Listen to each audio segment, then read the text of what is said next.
quite frankly, you know, although I'm probably have a little bit of a different take on the pandemic.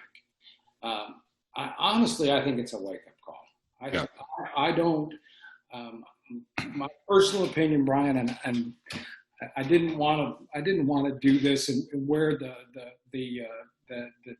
Jesus necklace, but the reality is, I think we're being woken up. It's like, Yeah. all right, you got to stop trusting in there and what's happening here. Not that we shouldn't be responsible.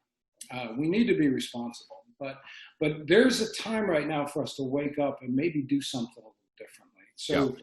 I'm encouraging the men that I lead a couple of men's Bible studies. I'm encouraging, we need to invest in these younger men. Tell them not to be afraid of this. Tell them to embrace it and do something different in the community. Go out of your house and into the outside.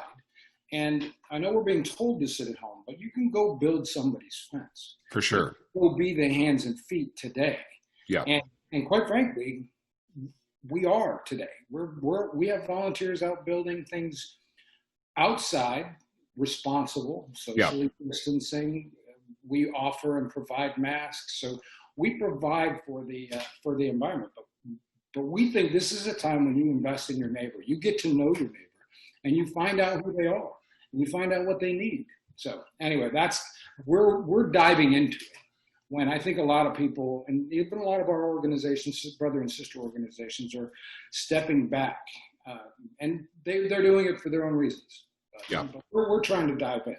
Well, I think the way you put that phrase you use, wake up call, that is absolutely perfect. I mean, there's a number of different ways I think you can look at this.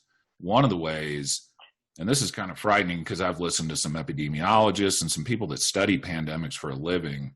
One of the things that they've been concerned about for a very long time is a virus or a bacteria that kills upwards of 50% of the people that it infects.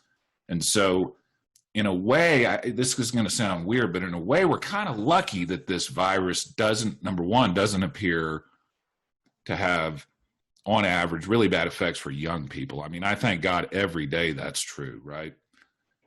And the other thing is, though, I think it gives us, like you said, it's a wake-up call. It gives us an opportunity to kind of rethink a little bit about the way we live our lives. Like, for instance, there's a lot of people right now, your organization being a great example of it, that are out there doing positive things and helping the neighborhood. Like, it was almost like during the quarantine, everybody had to call time out and pause and step back and reflect on what's important to them and what's not important to them.